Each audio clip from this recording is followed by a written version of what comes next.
السلام علیکم جی، میرا نام سعد فاروق ہے اور میں جو لائف سٹاک بزنس سے ریلیٹڈ جو لوگوں کو غلط فہمیاں ہوتی ہیں یا جو لوگوں نے ایک اپنے لیے جھوٹی تسلیاں پال لی ہوتی ہیں، میں اس کے اوپر ہمیشہ ورک کرتا ہوں اور لوگوں کو بتاتا ہوں کہ بھائی ان لوگوں کا پوائنٹ آف ویو آپ کے سامنے رکھتا ہوں جو کئی سالوں سے اس فیلڈ میں انوالو ہیں اور جو میچور بریڈرز ہیں جو واقعی اس کام کو سمجھتے ہیں. اور مجھے سب سے زیادہ اپریسیشن بھی ان میچور بریڈر سے ملتی ہے جو کہ سمجھتے ہیں کہ یار واقعی نئے لوگوں کو یہ باتیں پتہ ہونی چاہیے.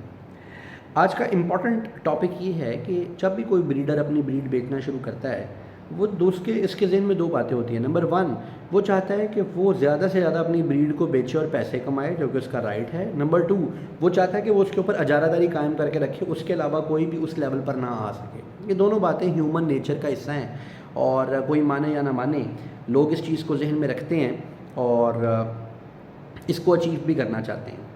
میں آپ کو یہ بتاتا ہوں کہ یہ دونوں چیزوں کو اچیو بھی کیا جا سکتا ہے اور بڑے اچھے طریقے سے رکھا جا سکتا ہے، مگر آپ کو اس کے لیے دو کام کرنے پڑیں گے. آپ کو زیادہ تر لوگ اس کے لیے چیٹنگ اور غلط طریقے اپناتے ہیں. مثال کے طور پر کسی کو جو بریڈ دیتے ہیں وہ نہیں ہوتی جو ان نے اپنے پاس رکھی ہوتی ہے، لہٰذا لوگ کچھ عرصے کے بعد ڈس ہارٹ ہونا شروع ہو جاتے ہیں کہ یار اس کے اپنے پاس تو بڑے کوالٹی کے برڈ ہیں، ہمیں کوالٹی کے برڈ نہیں دیتا، تو اوور آل آپ کی مارکیٹ اس سے خراب ہوتی ہے. پھر دوسرے نمبر پر لوگ کیا کرتے ہیں کہ لوگوں کو بانٹ کے چیزیں دینا شروع کر دیتے ہیں. ایک آدھ اچھی دے دیں گے، ایک آدھ ماٹی دے دیں گے، اس پہ بھی اوور آل آپ کی مارکیٹ پہ امپیکٹ آتا ہے اور وہ خراب ہوتی ہے.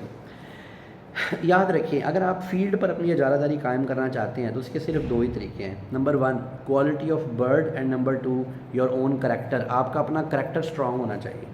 کریکٹر اسٹرانگ کیسے ہوگا؟ نمبر ون، آپ اخلاق کا دائرے سے کبھی بھی باہر نہ نکلیں. نمبر ٹو، آپ ریلیشن شپ بچانے کی کوشش کریں، 2 4 5 ہزار روپیہ بچانے کی کوشش نہ کریں. نمبر تھری، لوگوں کو اوور اینڈ ابو جا کر لوگوں کو وہی والا پروٹوکول جو آپ ان کو فرسٹ ٹائم جب آپ کے پاس کسٹمر آتا ہے تو اور جب بعد میں وہ آپ کے پاس کوئی شکایت لے کے آتا ہے تو اس کو دونوں مرتبہ وہی والا پروٹوکول دیں، اس کو اتنی ہی عزت دیں اور اس کو یہ ثابت کرے کہ بھائی پرندوں کا لین دین ایک اپنی جگہ ہے لیکن ایز اے پرسنالٹی میں آپ کی عزت کرتا ہوں. لوگ ہمیشہ آپ کے پاس مڑ کے واپس آئیں گے.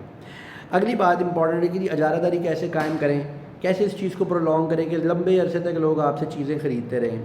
نو ڈاؤٹ اس میں ایک چھوٹا سا فیکٹر میڈیا پلے کرتا ہے. جو لوگ سوشل میڈیا پہ بڑے جن کا نام ہوتا ہے ان کے پاس زیادہ تر گاہک اٹریکٹ ہو کے آتے ہیں، مگر یہ ایک پہلا لیول ہے، سٹیپ ون ہے. یہ زیادہ دیر نہیں چلتا. کیوں نہیں چلتا؟ کیونکہ الٹیمیٹلی آپ کو جس لیول پہ آنا پڑے گا اور وہ ہے کوالٹی. اب کوالٹی کیا ہے؟ کوالٹی یہ نہیں ہے کہ جو آپ کہہ دیں وہ کوالٹی ہے. یہ کوالٹی نہیں ہوتی. میں کہوں کہ یہ کالر ایسے ہونا چاہیے، دوسرا کالر ایسے ہونا چاہیے، یہی کوالٹی ہے اور میں اس کو بار بار کہتا رہوں تو اس سے 2 4 5 لوگ تو بیوقوف بن جائیں گے، زیادہ تر عوام بیوقوف نہیں بن سکے گی. سو کوالٹی لوگوں کو بیوقوف بنانا نہیں ہے. کوالٹی وہ خاص سٹینڈرڈ آف پرفیکشن ہے جس کی وجہ سے آپ یورپ سے برڈ خریدنا پسند کرتے ہیں، جس کی وجہ سے آپ تامل ناڈو سے برڈ خریدنا پسند کرتے ہیں، جس کی وجہ سے آپ تھائی لینڈ سے برڈ خریدنا شروع کرتے ہیں. وہ بریڈر کیا کرتے ہیں؟ Over the years best of the best birds کو آپس میں ملا کے کوالٹی پروڈیوس کرتے ہیں. کوالٹی کو میک شور کرنے کے لیے یا کسی بھی ملک میں کوالٹی کا ٹرینڈ چلانے کے لیے آپ کے پاس ایک ہی طریقہ ہوتا ہے اور وہ یہ ہوتا ہے اسٹینڈرڈ آف پرفیکشن کا ایگزیبیشن کروایا جائے.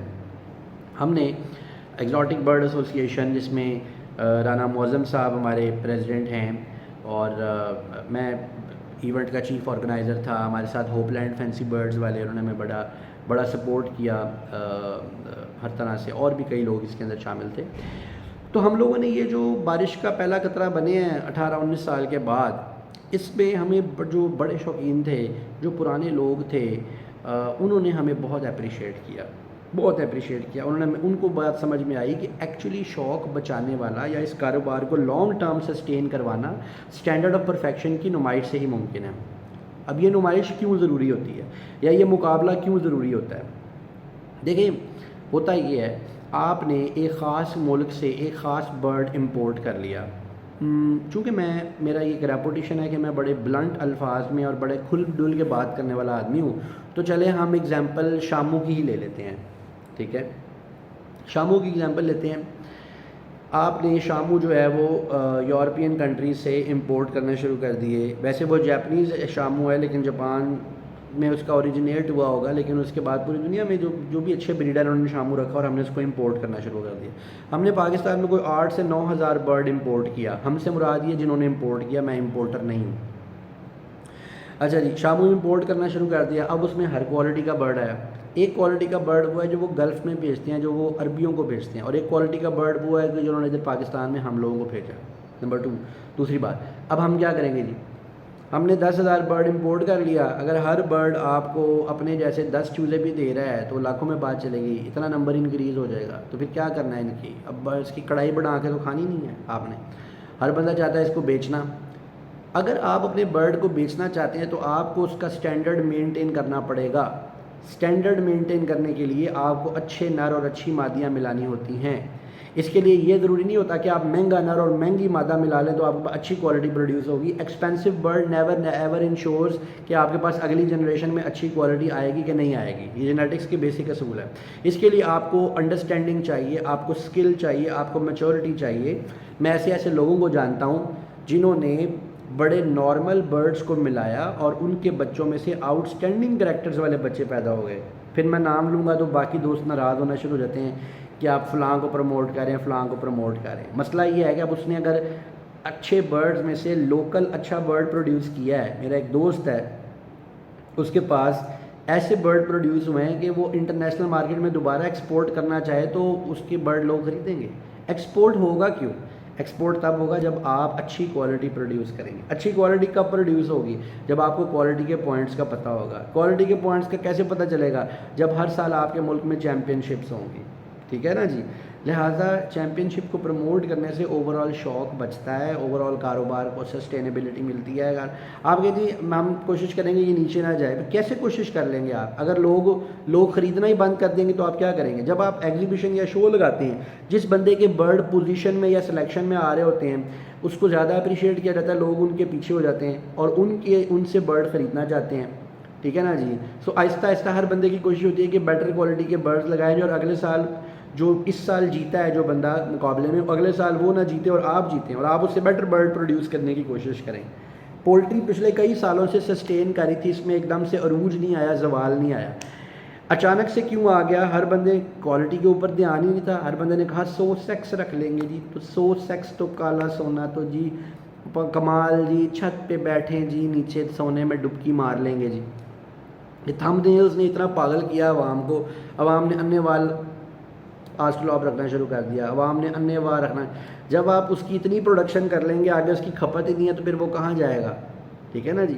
یہ کام ان لوگوں کا ہے جو اس کے لیے پیشن اور شوق رکھتے ہیں. جو لوگ کمرشل بزنسز کرنا چاہتے ہیں اس میں اس کی اتنے بڑے لیول پر اس کی کھپت ہے نہیں. ہاں، اگر آپ اس کی بڑے لیول پہ کھپت کرنا چاہتے ہیں تو آپ کو اس کے اوپر ٹائم انویسٹ کرنا پڑے گا، اسٹینڈرڈ آف پرفیکشن سیکھنا پڑے گا، کوالٹی کے برڈ پروڈیوس کرنے پڑیں گے. اور اگر آپ کے پاس کوالٹی کا برڈ ہو تو آپ اس کو ایکسپورٹ بھی کر سکتے ہیں. آپ یورپ واپس بھی ایکسپورٹ کر سکتے ہیں اگر آپ کے پاس کوالٹی کا برڈ ہو. یہاں پر بڑے چھپے ہوئے لوگ ہیں، میرے کو کہیں گے پھر ہمارا نام لے لیا ہے، جو کہ پالش کے اوپر کام کر رہے ہیں، جس کے سر پہ کریسٹ ہوتا ہے. انہوں نے اتنے اچھے پالش پروڈیوس کر لیے ہیں کہ اب ان کو انٹرنیشنل انکوائریز آنا شروع ہو گئی ہیں کہ بھئی آپ ہمیں یہ والا اس کوالٹی کا چک دو. کوالٹی پروڈیوس کریں گے تو آپ کا چک پوری دنیا میں بکے گا. سو سسٹینیبلٹی صرف اور صرف کوالٹی کی وجہ سے ہوتی ہے اور کسی وجہ سے سسٹینیبلٹی نہیں ہوتی. اگر آپ کو میری باتوں میں سے کوئی اختلاف ہے تو آپ پارلیمنٹری لینگویج میں ضرور نیچے کمنٹس میں اس کے اوپر بات کریں. اگر آپ اس سے اتفاق کرتے ہیں تو آپ ان باتوں کو شیئر ضرور کریں تاکہ لوگ اس بات کو سمجھیں اور لوگوں کو یہ کانسیپٹس کلیئر ہوں. پاگلوں کی طرح آپ سلور سب رائٹس ٹورنٹن مارکیٹ میں بیچنے شروع کر دی ہیں.